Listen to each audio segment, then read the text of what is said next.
In a small, peaceful village at the edge of a lush valley, there lived a farmer named Thomas.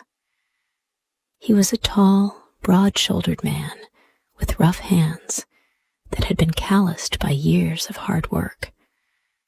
His clothes were simple, a faded shirt and pants, worn from constant use.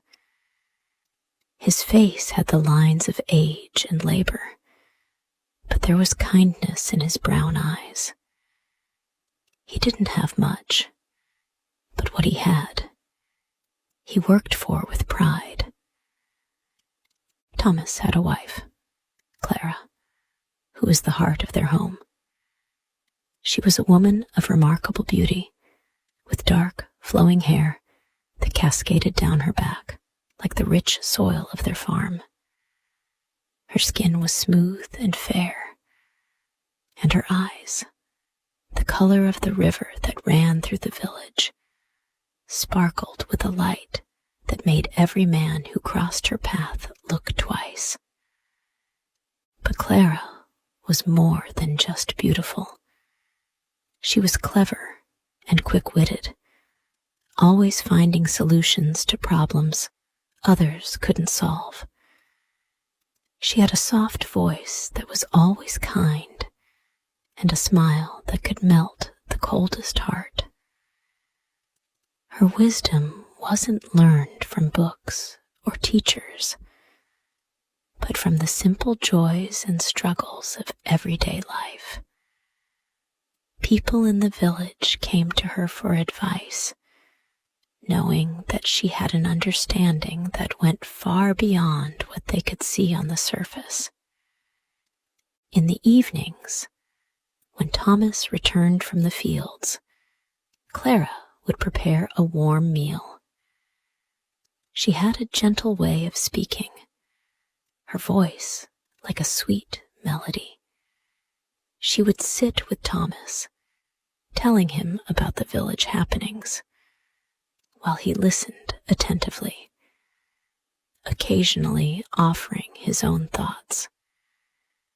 Their life was simple but peaceful. They didn't have much wealth, but their home was filled with warmth and love. And while the village saw Thomas as a strong and hard-working man, it was Clara who was the true gem of the community. A day's ride away, in a large town filled with busy markets and towering buildings, lived Gregory, a wealthy merchant. His shop was filled with rare goods, spices, and expensive fabrics. He was a man who prided himself on his intelligence and wealth. He dressed in fine clothes, his boots polished to perfection. He was proud of his success and believed it made him superior to the simple people who lived in villages like the one Thomas and Clara called home. Gregory was a man who thought he had seen everything and knew everyone. His knowledge of the world was vast, and he enjoyed showing off his wealth to anyone who would listen. Yet, despite his many accomplishments, there was one thing he didn't have: a wife who truly loved him. His wife, Maria, was beautiful, with soft blonde hair that shone like gold, and eyes that looked like they had once been full of light, but now only held sadness. Maria was quiet and kind, but her heart had grown heavy with loneliness. Gregory was rarely home, too busy with his business to notice her needs. She longed for something deeper than wealth and status, a life filled with warmth, love, and companionship. But she never knew how to ask for it. Gregory, on the other hand, remained oblivious to her pain, as he was consumed by his own pride. One day, While Gregory was visiting his shop, he overheard two travelers discussing the wisdom of a farmer's wife in a nearby village. They spoke of her kindness, her intelligence, and the way she always seemed to know exactly what to say. Curious, Gregory decided that he would go to the village and see for himself. How could a simple farmer's wife possess such wisdom? Surely they were exaggerating. With a smirk on his face, Gregory decided, I will prove that this farmer's wife is no match for my knowledge. He made up his mind to visit the village the very next day. The following morning, Gregory set out for the village. He left behind his fine horses and carriage, opting instead for a simple one to blend in. When he arrived, he was immediately struck by the contrast. The village was far different from the town he came from. Quieter, simpler, but with a charm that was undeniable. People here didn't wear fine clothes or live in large houses. They lived modestly, but with pride. Gregory finally arrived at Thomas and Clara's home, where Thomas was working in the fields. He approached the farmer, sizing him up. Gregory couldn't understand how a man like this could be married to a woman of such beauty and intelligence. Hello? Gregory greeted him, trying to sound casual. I've heard much about your wife. They say she's wise beyond measure. Is that true? Thomas, who had stopped his work for a moment, wiped his brow and smiled. Yes, my wife is clever, he said simply.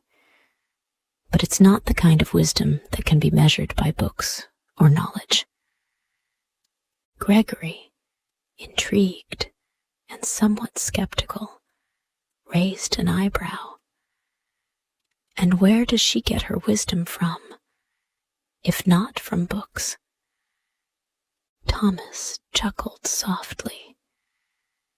She gets it from the heart, from living, and from helping those around her. Gregory's pride was ruffled. I'd like to meet her. I find it hard to believe that someone like her, with no education, could be as wise as you say. Thomas nodded and invited him into their home. I'll let you see for yourself. When Clara entered the room, Gregory was taken aback by her beauty. She was more than just a pretty face. There was an air about her that drew people in. She was confident in a way that made her seem untouchable. And yet she exuded a warmth that made you want to be near her. Clara greeted Gregory with a smile, her eyes sparkling with curiosity. Welcome to our home, she said in a soft, melodic voice. How can I help you? Gregory was stunned for a moment. He had expected her to be more humble, more reserved. But there was something about her presence that made him feel both intrigued and a little uncomfortable. He quickly composed himself. I've heard about your wisdom, and I wanted to see if it's true, Gregory said. You know, in the town, people believe you have a way of solving problems. I'm curious to know how someone like you, with no formal education, could have such insights. Clara smiled and sat down at the table, her posture relaxed but graceful. Well, wisdom isn't always about knowledge, she said. Sometimes it's about understanding the world in a way that allows you to connect with others. Gregory's mind raced. He didn't understand how this woman, so unlike the educated, proud people he knew, could speak with such authority. He decided to test her. "I'd like to see your wisdom in action," he said, his voice tinged with a hint of challenge. "What can you teach me?" The next day, Gregory returned to the village with a few simple questions. He was determined to prove that his knowledge was superior. He had arranged a small gathering in the village square, where he would test Thomas and Clara's wisdom in front of the villagers. As the villagers gathered, Gregory stood tall, ready to prove himself. Clara and Thomas arrived together, their hands linked. Clara's eyes sparkled as she took in the crowd, her presence magnetic. The village chief, a wise old man named Samuel, stood up and announced, "Today, we will see who is truly wise, based not on what they know, but on how they live." Gregory smiled, thinking this would be easy. He had spent years reading books, gaining knowledge, but Clara's calm demeanor made him uncertain. The first question was simple. "How many grains of rice are in this sack?" Gregory asked, already certain of the answer. Thomas simply smiled and replied, "I don't know the exact number, but this sack is enough to feed a family for many days." Gregory frowned. This wasn't the answer he expected. The crowd in the village square waited eagerly as the challenge began. Gregory stood tall, a confident smile on his face. Clara and Thomas stood side by side, their expressions calm, as if they were not at all concerned about the questions that would be asked. The village chief, Samuel, looked out over the crowd, his old eyes filled with wisdom. "We will begin with a simple question," he said, turning to Thomas. "Tell me, farmer, how many grains of rice are in this sack?" Gregory held up a sack of rice, which had been carefully weighed and sealed earlier that morning. He watched closely, hoping to catch Thomas off guard. Thomas glanced at the sack, then looked back at the chief. "I don't know the exact number," he said with a gentle smile, "but I do know that it will be enough to feed a family for a good long time." The villagers nodded, and Gregory's face tightened with frustration. "That's not the answer I was expecting," he said, clearly displeased. "You should have counted them." Thomas shrugged lightly, his eyes filled with kindness. "If you'd like to count the grains, you're welcome to. But what matters is not the exact number. It's that this sack will feed those in need." The villagers murmured in agreement. They understood that Thomas wasn't concerned with numbers. He was thinking about the bigger picture, the well-being of others. Gregory stood quietly, unsure of how to respond. He had expected a simple, factual answer, but Thomas's wisdom was not so easily measured. The village chief nodded, signaling that the next question was ready. He turned to Gregory and said, "Now, we'll see what you know. Where does the sun set first?" Gregory looked proud of himself as he stood tall. "The sun sets in the west, of course," he answered confidently, his voice filled with certainty. The villagers watched quietly, waiting for Thomas's response. The chief then turned to Thomas. "And you, Thomas, where does the sun set first?" Thomas took a deep breath and smiled at Clara, his eyes softening. Clara's beauty was evident, not just in her looks, but in the quiet way she carried herself, her grace, her wisdom.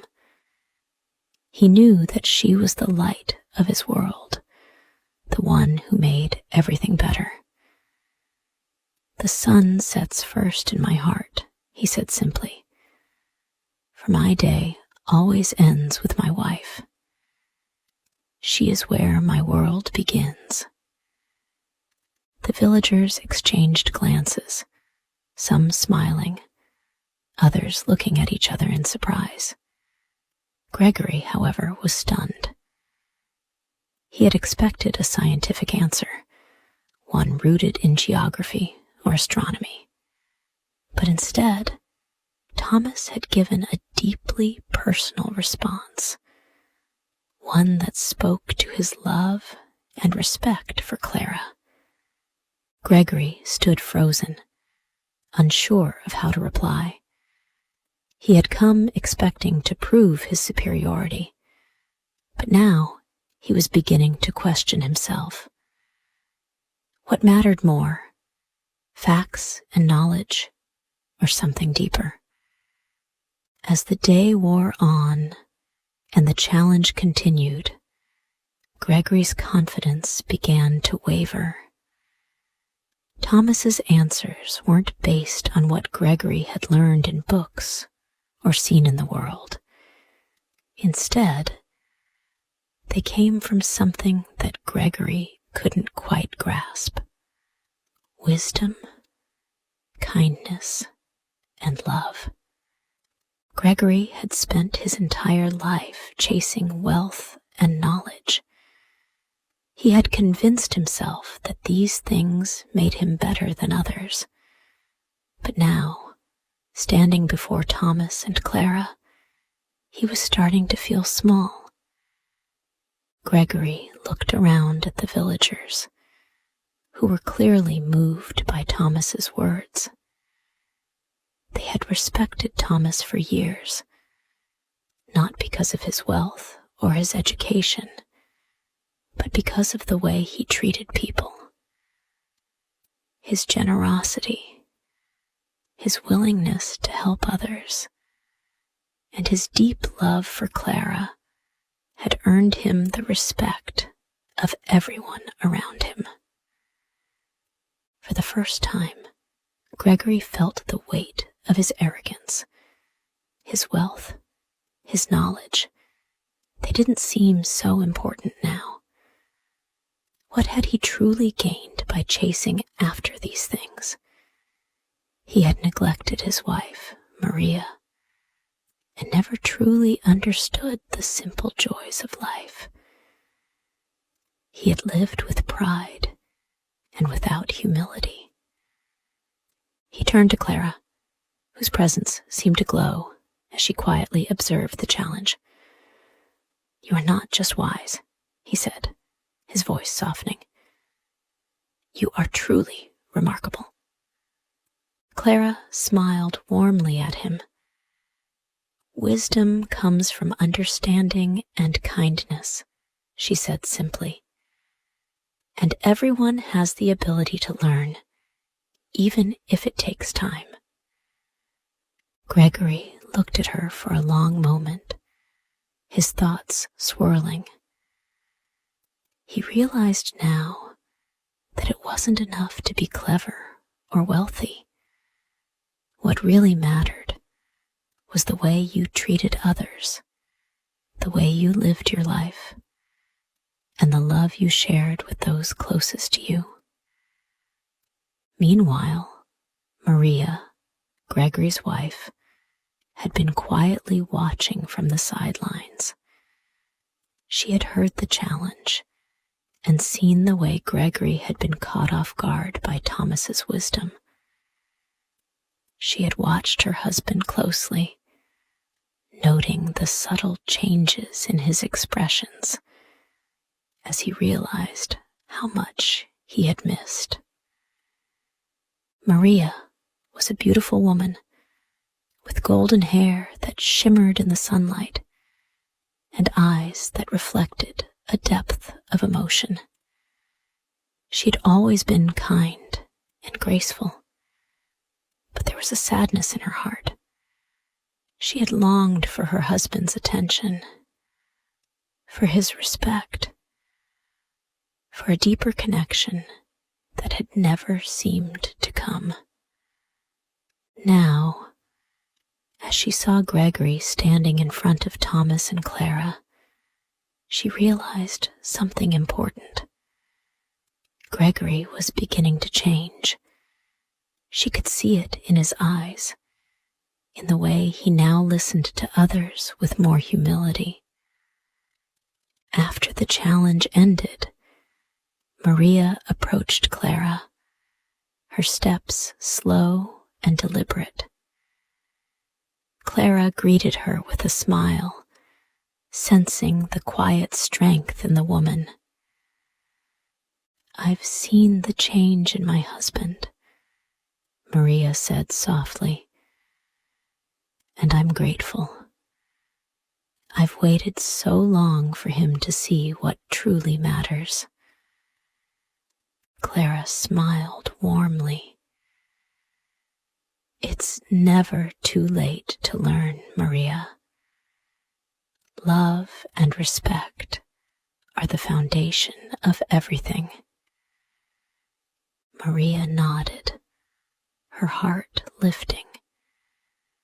For the first time in a long while, she felt hope stirring inside her. She knew that with time, she and Gregory could find a new beginning, one built on mutual respect and kindness, just like Thomas and Clara. As the day ended, Gregory walked alongside Thomas and Clara, his steps slower now, more thoughtful.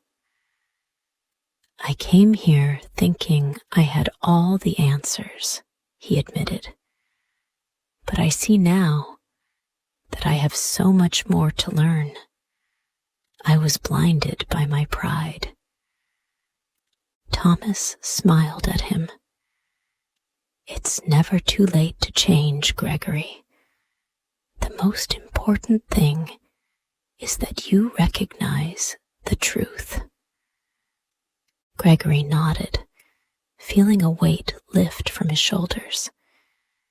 He had spent so many years chasing the wrong things, but now he understood what truly mattered. He looked at his wife, Maria, who stood a little apart from him, her face filled with a quiet joy. "I'm sorry, Maria," Gregory said, his voice filled with sincerity. "I haven't always been the husband you deserved, but I promise to change." Maria looked at him, a soft smile tugging at the corners of her lips. I believe you, Gregory, she said gently. I've always believed in you. And now I can see that you believe in yourself. As they walked home together, the village behind them seemed to glow in the soft light of the setting sun. Gregory had learned a valuable lesson that day, one that would change his life forever. And as for Thomas and Clara, they knew that their wisdom, their love, and their kindness had made a difference.